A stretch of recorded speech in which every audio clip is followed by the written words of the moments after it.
G'day everyone, welcome back to another episode of Cruising Tomatoes. Well, it is a very sad day and I'm coming to you with some really sad news. Now, it's not sad news that, my wife has run off, with some handsome man because, she can't get much better than me. But, alright, forget that one. So, we have unfortunately sent to the grave our Landcruiser 100 series. It was not through any fault of our own, or we wanted to. It was just that the insurance deemed the car was, not just an economical write-off, but it actually was a statutory write-off. So I'll talk to you a little bit about that and what has happened. It's really disappointing on quite a fair few fronts. Not just the fact that we spent a lot of time, money. We had a really hopes and dreams in that car because we really wanted to take that around Australia.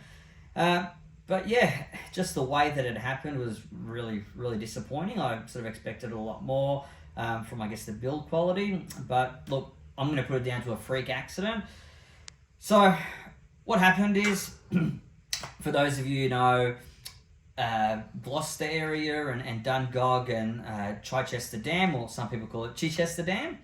So we were out there having a nice, family cruise with the tribe, including the beautiful dog. Apart from the 14-year-old kid, which we left him home because trying to drag 14-year-old kids off their computers these days, you got better luck of winning the lotto. So we were out cruising, exploring the local area, and we came across a big branch on the middle of the track. We were on the Upper Middle Karua Road, just a designated state forest road, two-wheel drive, nothing that needed anything serious. And came across a big branch on the track, and we decided to skirt along the outside of it. We were doing, at the time, maybe about 25 to 30 k's an hour, and all of a sudden the car just started sliding, almost like it was skiing. I automatically, as a reaction, I hit the brakes, and the car just skidded. It was like it was on skates, just slid, and we were lucky that as we sort of veered off the track, we hit a tree, a really, really big tree, which is very fortunate for us because at the same time the car had bellied out, so our skid plates were actually, we had landed on some steep bushes, and I guess the dirt, and on the left-hand side of the passenger side of the car was about a 20-story drop into a ravine. So we were extremely lucky that we didn't actually roll off. It would have obviously been much more serious, and we're lucky that all of us escaped from the car. We were all, I guess, apart from shaken up, my son, my youngest one, had a little bit of a bruise from hitting the thing, a bit of whiplash. We all escaped okay. It was an ordeal getting back and trying to get that sorted. But I guess what really freaked us out was the fact that, and we checked the dash cam footage on this one, 33 kilometres an hour, we hit this tree. Bear in mind we're in a 50 kilometre zone. 33 k's an hour, the car was sliding, hit dead centre of the bull bar, and the airbags didn't go off. Upon later inspection, when our insurer, who was NRMA, inspected the vehicle, they found that the chassis rails had actually been bent. And I'm just thinking to myself, the airbags didn't go off, the chassis rails bent at 33 kilometres an hour impact. Really, really scary to think that, imagine we're out on the desert track with the Gibb River Road, with a van behind us pushing us along, and something could have happened then. It could have been much, much, much worse. So, a few things happened out of that, I guess, and I'm going to give you some really good credits because I did give some criticism to the Spotlight company, which was Supernova Lighting. And bear in mind, I'm not sponsored by any of these organisations.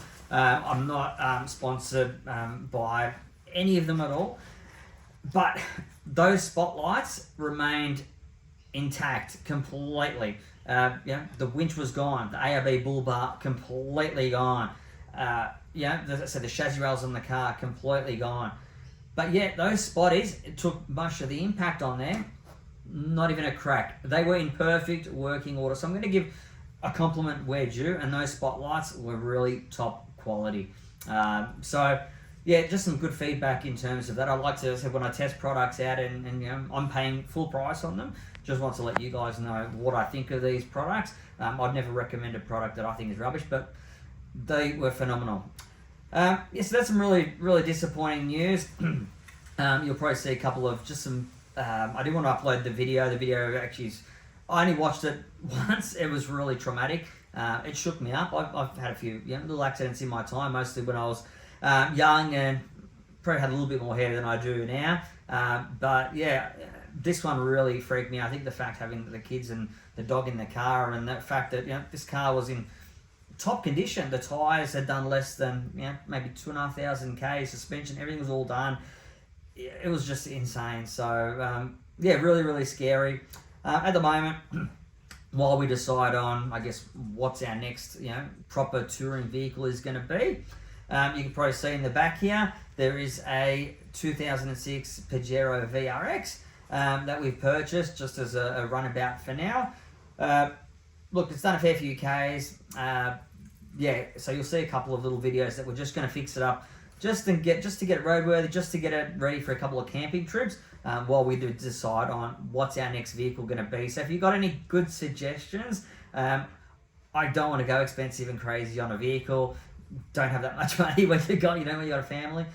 So if you're going to tell us to go for a 300 series Sahara, or anything like that, forget about it. Just something we just want, something that's going to be reliable.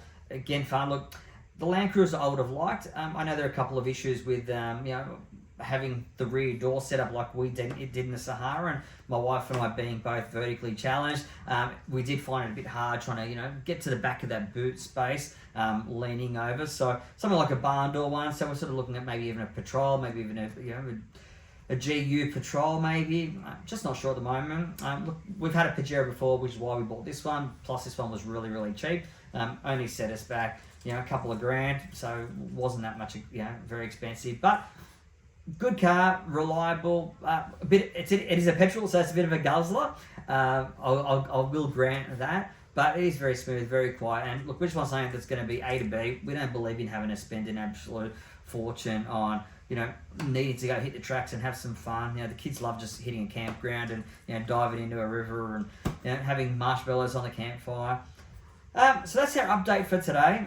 Look, thanks for watching. Again, wish it was more positive news. You will see a couple of other videos that we're posting about little how to do things coming up.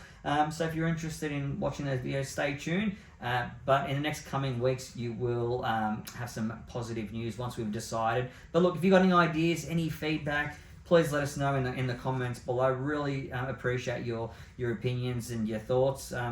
But yeah. Anyway, hope everyone is well. All my viewers, stay safe, take care, and enjoy the sun while it's out at the moment. Thanks for watching. Take care. Bye for now.